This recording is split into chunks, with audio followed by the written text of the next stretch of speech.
નમસ્કાર મિત્રો, મારું નામ સતીશ છે. હું એક ખેડૂત છું અને એક નાનકડા ગામમાં રહું છું. પણ મારું ઘર ગામની અંદર નથી, મારા ખેતરમાં જ છે. મારી ઉંમર 34 વર્ષની છે. મારી પોતાની ખેતી છે અને હું ખેતીવાડી કરીને જીવનનો ગુજારો કરું છું. હું હજી સુધી અવિવાહિત છું અને એકલો જ રહું છું. મારા માતા પિતાનું અવસાન થયું ત્યારે હું બહુ નાનો હતો. એક દિવસ હું શહેરમાં થોડાક કામે ગયો હતો. કામમાં થોડું મોડું થઈ ગયું અને સાંજના 7 વાગ્યાની બસમાંથી ગામડે ઉતર્યો. મારા ગામથી મારું ઘર લગભગ 1.5 કિલોમીટર દૂર હતું. હું પગપાળા ગામમાંથી પસાર થઈ ઘરે જઈ રહ્યો હતો. રાત થઈ ગઈ હતી. લગભગ 8 વાગી રહ્યા હતા. ગામમાંથી બહાર નીકળતા જ અડધા કિલોમીટર દૂર એક સ્મશાન આવે છે. જ્યારે હું સ્મશાન પાસેથી પસાર થતો હતો ત્યારે અચાનક મારે ત્યાં નજર ગઈ. મેં જોયું કે ત્યાં એક યુવતી બેઠી હતી અને તેના રડવાનો અવાજ આવી રહ્યો હતો. તે સમયે હું પણ ડરી ગયો અને સમજી શકતો નહોતો કે શું કરું. એક ક્ષણ માટે મને લાગ્યું કે ક્યાંક કોઈ ભૂત પ્રેત તો નથી. પણ નહીં, એ યુવતી ખરેખર રડી રહી હતી. મેં હિંમત કરી અને તેની નજીક ગયો તો જોયું કે તે લગભગ 28-29 વર્ષની હતી. તેની ગોદમાં 4-5 મહિનાનું બાળક હતું. તે બાળકને છાતી સાથે ચિપકાવીને રડી રહી હતી. આ દ્રશ્ય જોઈને મારું હૃદય દુઃખથી ભરાઈ ગયું. હું તેની પાસે જઈને બોલ્યો, તમે કોણ છો? આટલી રાત્રે શમશાનમાં શું કરી રહ્યા છો? તે પણ આટલા નાના બાળક સાથે? પણ તે કંઈ બોલતી નહોતી, ફક્ત રડી રહી હતી. મેં વારંવાર પૂછ્યું, શું થયું? કેમ રડો છો? મને બધું કહો. થોડા સમય પછી એ યુવતીએ ધીમેથી કહ્યું, હું વિધવા છું. મારા સાસુ સસરાએ મને ઘરમાંથી કાઢી મૂકી છે. મેં કહ્યું, આટલી રાત્રે અહીંયા સ્મશાનમાં બેસવું સારું નથી. ત્યારે તે બોલી, આ રાક્ષસી સ્વભાવવાળા લોકો વચ્ચે રહેવા કરતાં આ સ્મશાનમાં રહેવું સારું છે.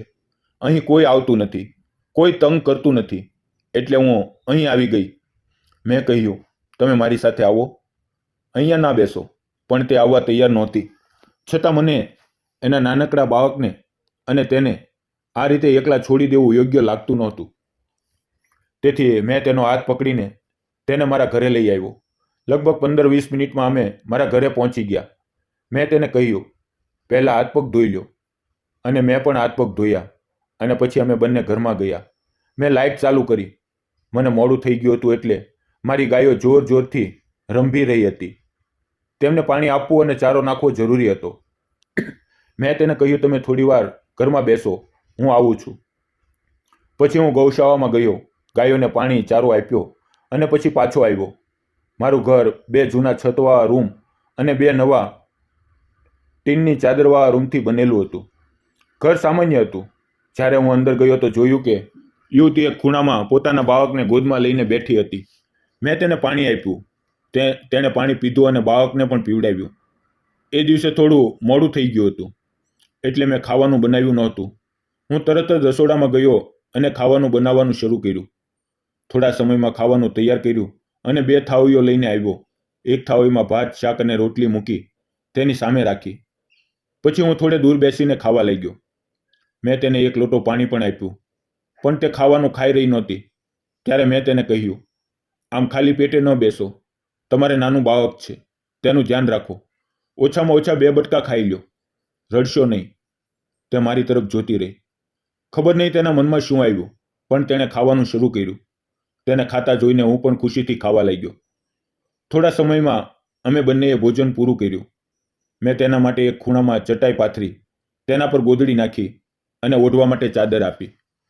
પછી મેં તેને કહ્યું, દરવાજો અંદરથી સારી રીતે બંધ કરી લેજો. હું સામેની ઝૂંપડીમાં સૂઈ જઈશ. તે કંઈ બોલી નહીં. હું બહાર આવ્યો અને સામેની ઝૂંપડી સાફ કરી, કારણ કે તે લાંબા સમયથી બંધ હતી. મેં મારા માટે પણ ચટાઈ, ગોદડી અને ચાદર લઈ લીધી. ઝૂંપડી સાફ કરીને દરવાજેથી ટીનવાળા રૂમ તરફ જોયું તો દરવાજો બંધ હતો. પછી હું ચટાઈ પાથરીને સૂઈ ગયો. પણ મારા મનમાં સતત એક જ વિચાર આવતો હતો, આખરે આ યુવતી કોણ હશે? આટલી રાત્રે સ્મશાનમાં એકલી કેમ હતી? તેના પર કઈ દુર્દશા આવી હશે? હું એ જ વિચારોમાં હતો અને ક્યારે ઊંઘ આવી ગઈ ખબર પણ ન પડી. સવાર થઈ તો હું ટીનવાળા રૂમ તરફ ગયો.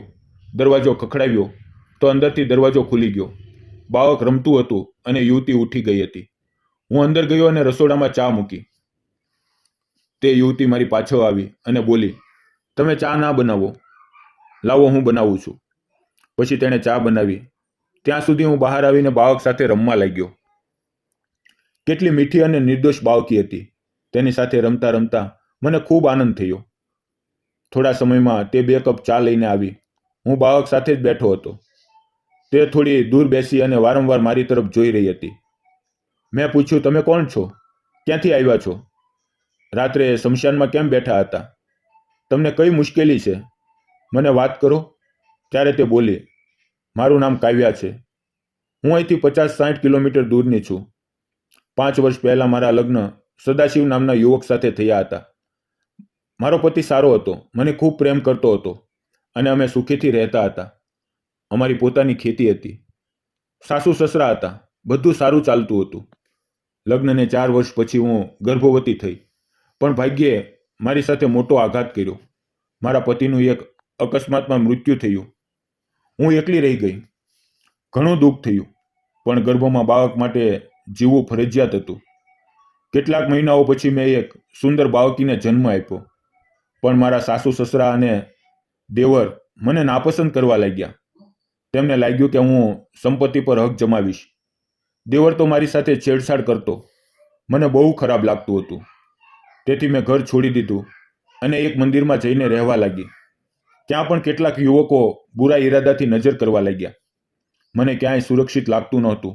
અંતે મેં નક્કી કર્યું કે શમશાનમાં રહીશ, કારણ કે ત્યાં કોઈ આવતું નથી, કોઈ તંગ કરતું નથી.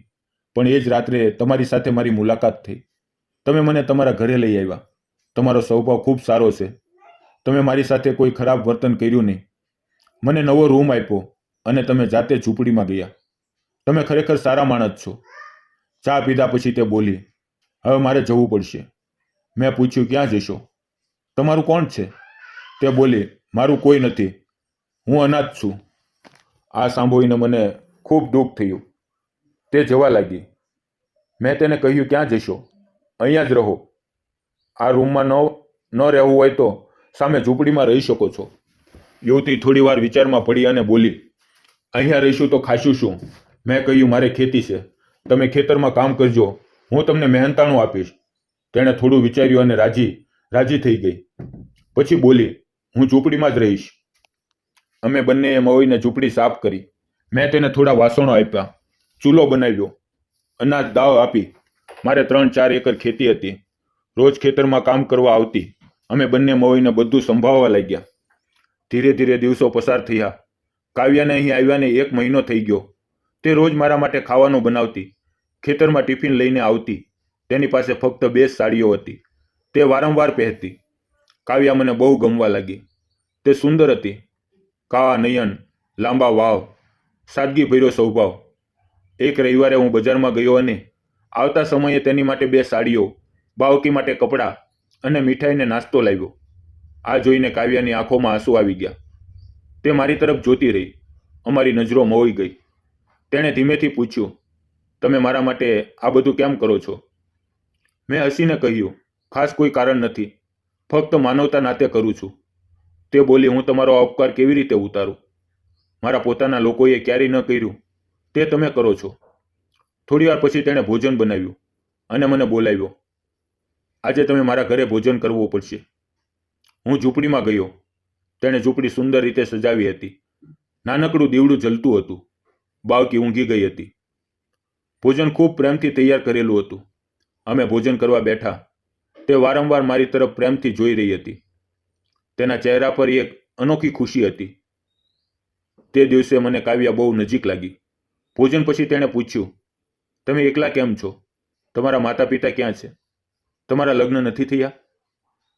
મેં કહ્યું, હું નાનો હતો ત્યારે માતા પિતા ગયા. એકલો જ ઊભો થયો. થોડું ભણ્યો અને ખેતી કરું છું.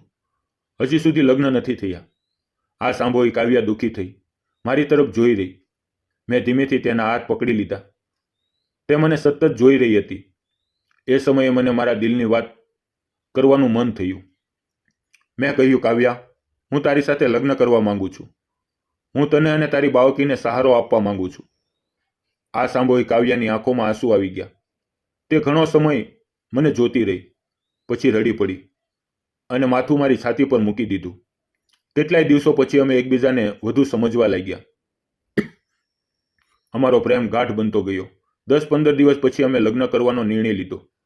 ગામની નજીકના મંદિરમાં સાદી રીતે લગ્ન કર્યા. હવે અમે ખુશીથી દાંપત્ય જીવન જીવવા લાગ્યા. અમારી બાળકી પણ મોટી થવા લાગી. જીવન ખુશી અને સંતોષથી ભરાઈ ગયું. મિત્રો, તમને શું લાગે છે? મેં અને કાવ્યાએ લગ્ન કર્યા એ સાચું કર્યું કે ખોટું? તમારા વિચારો જરૂર જણાવો. જીવન ક્યારેક એટલું કઠિન બની જાય છે કે માણસ તૂટી જાય છે, પરંતુ એ સમયે જો કોઈ આપણો હાથ પકડીને ઊભું કરે, આપણું દુઃખ સમજે, તો એ માણસ આપણા માટે દેવતા સમાન હોય છે. સતીશે કાવ્યાને સહારો આપ્યો અને કાવ્યાએ ફરીથી જીવન તરફ જોવાનું શરૂ કર્યું. સમાજ શું કહેશે એની ચિંતા કર્યા વગર. જો દિલમાં સાચો પ્રેમ અને માનવતા હોય તો એ સંબંધ ટકાઉ બને છે. માનવતા જાળવો, પ્રેમ કરો અને એકબીજાને સમજો, કારણ કે અંતે અપનાપણું જ જીવન જીવવાની સાચી શક્તિ છે.